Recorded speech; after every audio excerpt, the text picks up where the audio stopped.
தமிழ்நாட்டில் அதிமுக தலைமையிலான தேசிய ஜனநாயக கூட்டணியில் பாட்டாளி மக்கள் கட்சி 2 வாரங்களுக்கு முன்பு இணைந்தது. இன்று மத்திய அமைச்சர்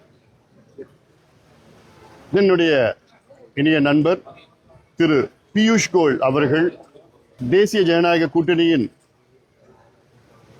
பாஜகவின் ஒருங்கிணைப்பாளர் அவரை இன்று சந்தித்து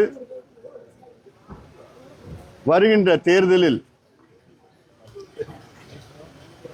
எங்கள் கூட்டணியில் உள்ள அனைத்து கட்சிகளும் ஒருங்கிணைந்து செயல்பட்டு மிகப்பெரிய வெற்றியை நோக்கி நாங்கள் செல்வதற்காக இந்த சந்திப்பு நடந்தது. வருகின்ற 23ஆம் தேதி இந்திய பிரதமர் அவர்கள் தமிழ்நாடுக்கு வருகை தர இருக்கின்றார்.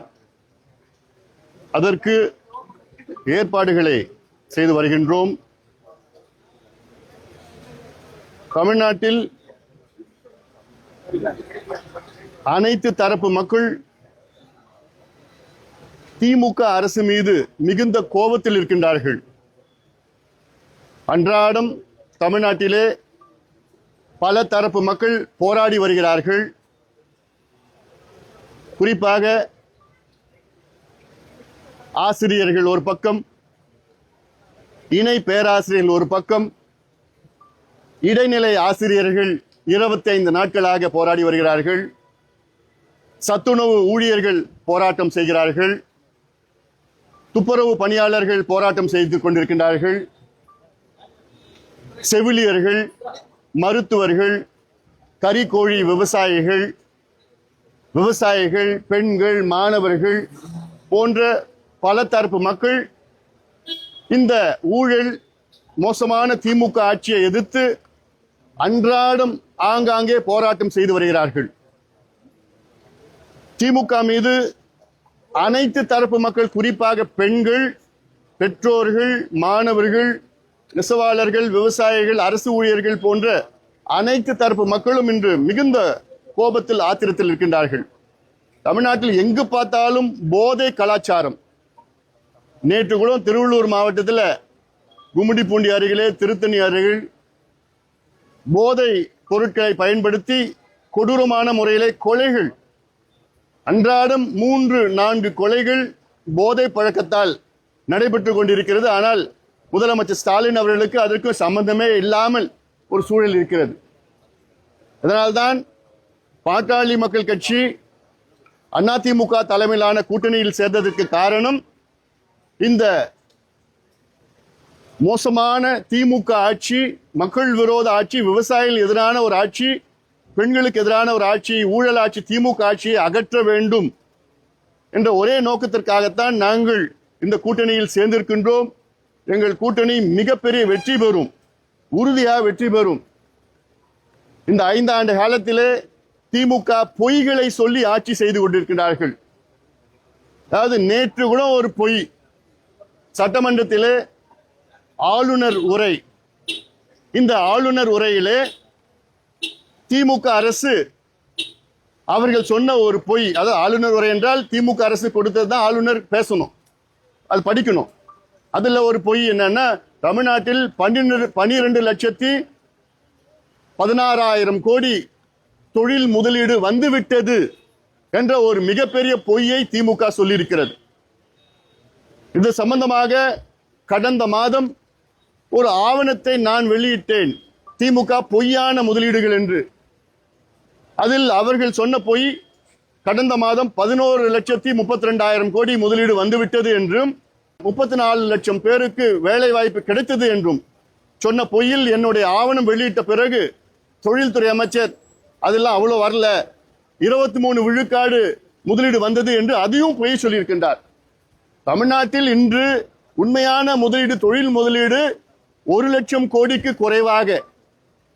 இன்னும் சொல்ல போனால் தமிழ்நாட்டு அமைச்சரவையில் 5 ஆண்டு காலத்திலே 1,66,000 கோடிக்கு தான் அனுமதியை கொடுத்திருக்கிறாங்க அமைச்சரவையில், கேபினெட்ல. மொத்தமா தமிழ்நாட்டில் புரிந்துணர்வு ஒப்பந்தம், மெமராண்டம் ஆஃப் அண்டர்ஸ்டாண்டிங்ல அதுல 9 விழுக்காடு தான் தமிழ்நாட்டில் முதலீடு நடந்திருக்கிறது. ஆனா இதெல்லாம் பொய்யை சொல்லி அன்றாட மக்களை ஏமாற்றுகின்ற ஒரு மோசமான ஒரு திமுக ஆட்சியை அகற்ற வேண்டும் என்று மக்கள் முடிவு செய்து விட்டார்கள். அதுவும் அனைத்து தரப்பு மக்களும். நேற்று பார்த்தா அமலாக்கத்துறை தமிழக காவல்துறைக்கு ஒரு அறிக்கையை கொடுத்திருக்கின்றாங்க. அந்த அறிக்கையில ஊரக வளர்ச்சி துறையில, அதாவது அதிகாரிகளுடைய பணிமாற்றம் டிரான்ஸ்பர்ல 366 கோடி ரூபாய், அதாவது டிரான்ஸ்பர்ல. இது இதுல எவ்வளவு மோசமான அன்றாட ஊழல் நடந்து கொண்டிருக்கிறது. இதே துறையில 888 கோடி ரூபாய் கடந்த மாதம் அமலாக்கத்துறை அங்க தமிழ்நாடு காவல்துறைக்கு அனுப்பியிருக்காங்க அறிக்கை. 250 பக்கம் அறிக்கை. அதெல்லாம் எந்த நடவடிக்கையும் இல்லை. இந்த அரசு மோசமான, இதுவரைக்கும் தமிழ்நாட்டு வரலாற்றில் இப்படி ஒரு மோசடி அரசு, ஊழல் ஆட்சியை நம்ம இதுவரைக்கும் பார்த்தது கிடையாது. அதனால் இந்த ஆட்சியை தூக்கி எறிய மக்கள் தயார் நிலையில் இருக்கின்றார்கள். இப்போ எங்கள் கூட்டணி, மெகா கூட்டணி, இன்னும் பல கட்சிகள் வர இருக்கிறது. எங்கள் கூட்டணி பலம் வந்த கூட்டணி இன்னும் போக போக மிகப்பெரிய அளவில் மக்கள் எங்களுக்கு ஆதரவு கொடுத்து இந்த மோசமான திமுக ஆட்சியை உறுதியாக தூக்கி எறிய மக்கள் தயார் நிலையில் இருக்கின்றார்கள். முடிவு செய்து விட்டார்கள். இன்னும் 2 மாதத்தில் ஆட்சி மாற்றம் தமிழ்நாட்டில் நடக்கும். இந்த திமுக ஆட்சியை அகற்றி எங்கள் கூட்டணி, அதாவது அதிமுக தலைமையிலான ஆட்சி தமிழ்நாட்டில் நடக்கும். தமிழ்நாட்டுல குறை சொல்ல முடியாதனால எதிர்கட்சிகள்லாம் பொய்யையும் வதந்தியும் பேசிட்டு இருக்காங்க அப்படின்னு முதலமைச்சர் நேற்று பேசியிருக்காரு. எதிர்கட்சிகள் மக்களுடைய நலத்திட்டங்களை பார்த்து குறை சொல்ல முடியாதனால பொய்களை பேசுறாங்க அப்படின்னு சொல்லிருக்காரு. அதாவது என்ன நலத்திட்டம் எங்க செஞ்சிருக்கிறாங்க. அதாவது தமிழ்நாட்டில் 3,89,000 கோடி ரூபாய்க்கு 4 ஆண்டுல கடன் வாங்கியிருக்கிறாங்க. அந்த கடன்ல மூலதன செலவு, கேபிட்டல் இன்வெஸ்ட்மெண்ட் பாத்தீங்கன்னா 1,66,000 கோடி. மீதி இருக்கிற 2,20,000 கோடிக்கு என்ன பண்ணாங்க? என்ன நிர்வாக செலவு? நீ கடன் வாங்குறது, நீங்க கேபிட்டல் இன்வெஸ்ட்மெண்ட் மூலதன செலவு தான் பண்ணணும். இன்ஃப்ராஸ்ட்ரக்சர் பில்டிங் தான் கடன் வாங்கணும். நீங்க வட்டியை கட்டுறதுக்கு கடன் வாங்குறீங்க, கடனை திருப்பி கட்டுறதுக்கு கடன் வாங்குறீங்க, பொங்கலுக்கு 3,000 ரூபாய் கொடுக்கறதுக்கு கடன் வாங்குறீங்க, மாசம் 1,000 ரூபாய் கொடுக்கறதுக்கு கடன் வாங்குறீங்க. இது ஒரு நிர்வாகமா? வெக்கக்கேடுதெல்லாம். நீங்க வரி வருவாய், ரெவன்யூ ரிசீப்ஸ்ல அதுல நீங்க இதெல்லாம் கொடுத்துட்டு போங்க. கடனை வாங்கி தான் கொடுக்கணுமா? இதெல்லாம் இன்னைக்கு இந்தியாவிலே அதிக கடன் வாங்குற மாநிலம் தமிழ்நாடு. இதுதான் உங்க நிர்வாக திறமையா? உத்தரப்பிரதேசம் இந்தியாவிலே மிகப்பெரிய மாநிலம். தமிழ்நாட்டில் தமிழ்நாட்டு மக்கள் தொகை 8 கோடி, உத்தரப்பிரதேஷ் மக்கள் தொகை 24 கோடி. ஆனா உத்தரப்பிரதேசோட அதிக கடன் வாங்குற தமிழ்நாடு, உத்தரப்பிரதேசோட அதிக வட்டி கட்டுற தமிழ்நாடு. அப்போ என்ன நிர்வாகம் செஞ்சுட்டு இருக்கீங்க? நீங்க சும்மா விளம்பரம் படுத்திட்டு இருக்கீங்க. காலையில வரீங்க, கால் ஷீட்ல நீங்க ஒரு ஆக்ஷன், கேமரா டேக், அவ்வளவுதான். என்ன நடந்தது? மக்களுக்கு என்ன நடக்குது? ஏன் மக்கள் போராடிட்டு இருக்கிறாங்க? ஏன் அனைத்து தரப்பு மக்களும் வீதியில் இருக்கிறாங்க? ஏன்னா நீங்க சொன்ன வாக்குறுதி ஒண்ணு கூட நிறைவேற்றலையே. 505 வாக்குறுதிகளை கொடுத்த திமுக இன்னைக்கு 66 வாக்குறுதிகளை மட்டும்தான் முழுமையாக நிறைவேற்றிருக்கின்றார்கள். 66. இதுல பார்த்தா 13 விழுக்காடு, 13%. அவ்வளவுதான். ஆனா சொல்றது நாங்க 100 விழுக்காடு, 90 விழுக்காடு, இப்படின்னா நம்ம கதை விட்டுட்டு இருக்கீங்க. சம்பந்தமா ஒரு புத்தகமே நான் வெளியிட்டேன். இன்னைக்கு வரைக்கும் அது பதில் இல்லை. நிர்வாகமே கிடையாது. எல்லாமே ஊழல், காசு, கொள்ளடிச்சு இந்த தேர்தலில் ஏதோ காசு கொடுத்து ஜெயிச்சிடலான்னு பாக்குறாங்க. உறுதியா நடக்காது. மக்கள் எல்லாம் தெளிவா இருக்கிறாங்க. அதிமுக 2,000 ரூபாய் தருவோம் சொல்றாங்க, ஆண்களும் ஃப்ரீயா போலாம் சொல்றாங்க. அது எப்படி பண்ண முடியும்? இல்ல, அது சரியான முறையில நிர்வாகம் செய்து வரி வருவாயில பண்ணலாம். ரெவன்யூ ரிசீப்ட்ஸ் இருக்கு தமிழ்நாட்டினுடைய அரசினுடைய வரி வருவாயில, அது செய்யலாம். நீங்க கடனை வாங்கி இதெல்லாம் பண்ணணும்னு அவசியம் அது நிர்வாகமே இல்லையே. அதான் நான் கேட்கறேன். ஒரு கடன் வாங்குறது, இப்போ ஒரு உதாரணம், ஒரு வீடு கட்டுறதுக்கு கடன் வாங்கலாம். ஆனா அந்த வீட்டுல வாழறதுக்கு போய் கடன் வாங்குறத, வீட்டுக்கு வாழறதுன்னா வீட்டுல கரண்ட் பில் கட்டுறது கடன் வாங்கி கட்டுவீங்களா? மளிகை சாமான் வாங்குறது கடன் வாங்கி கட்டுவீங்களா? அதுதான் இவங்க செஞ்சுட்டு இருக்கிறாங்க. அது நாங்க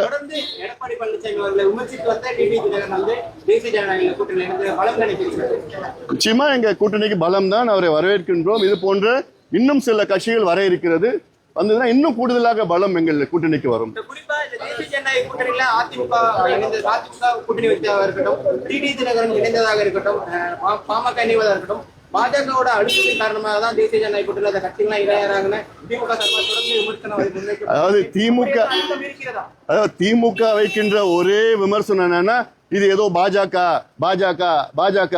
ஸ்டாலின் அவர்களுக்கு வந்து காலையில எழுந்தா பாஜக, தூங்குற வரைக்கும் பாஜக, அதுதான் அவருக்கு வருது. ஆனா இங்க அதிமுக தலைமையிலான கூட்டணி இங்க நடக்குது. அதனால இந்த தேர்தல் வந்து திமுகவுக்கும் அதிமுகவுக்கும் நடக்கின்ற தேர்தல் இது. அதுதான். ஆனா அதை வந்து அது ஒரு பேசும் பொருளா வரக்கூடாதுன்னு சொல்லிட்டு உடனே அதை திசை திருப்புவதற்காக உடனே பாஜக பாஜக பாஜக என்பது அவர்கள் மத்தியில் ஆண்டு கொண்டிருக்கின்றார்கள். இப்போ நம்ம பியூஷ் கோயல் அவர் சொன்னாங்கல்ல, மும்பைல எவ்வளோ வந்து கட்டுமானங்கள் இன்ஃப்ராஸ்ட்ரக்சர் அதெல்லாம் என்கிட்ட சொன்னார். கிட்டத்தட்ட ஒரு அரை மணி நேரம் என்கிட்ட பேசுறப்ப எனக்கெல்லாம் அவ்வளோ பொறாம. மும்பைல இவ்வளோ இருக்குதா, இவ்வளோ பண்ணியிருக்கிறாங்களா, இவ்வளோ கட்டுமானங்கள். ஏன் எப்போ வரப்போகுது? சென்னைக்கு எப்போ வரப்போகுது? தமிழ்நாடு எப்போ வரப்போகுது? அதாவது எங்க கூட்டணி வந்தாதான் நிச்சயமா வரும். இது தமிழ்நாடு மக்களும் புரிந்து கொள்ள வேண்டும். சும்மா ஏதோ சின்ன விஷயத்தை சின்ன பிரச்சனை எடுத்துக்கிட்டு அது பூதாகரமாக்கி இது பாஜக பாஜகன்னு சொல்லிட்டு அது என்ன அது நடந்துட்டு இருக்கு. நீங்க சட்டமன்ற உறுப்பினர்கள் டிடி தினகரன் வந்து ஆட்சியில பங்கு இருக்குன்னு சொல்லியிருக்காரு. பாமகவும் ஆட்சியில பங்கு இருக்குமா? அமைச்சர் ஆவாங்களா பாமக சட்டமன்ற உறுப்பினர்கள்? அதிமுக வெற்றி பெறும் பட்சத்தில் தேசிய ஜனநாயக கூட்டணியில் அமைச்சர் ஆவாங்களா? அது தேர்தலுக்கு பிறகு பார்த்து. அதாவது இது எங்களுக்குள்ள நாங்க பேசிக்கிறது, தேர்தலுக்கு பிறகு நம்ம பார்த்தோம். ஆனா அதிமுக தலைமையிலான கூட்டணி வெற்றி பெறும், அதுல வந்து அது உறுதியா இருக்கு. நன்றி.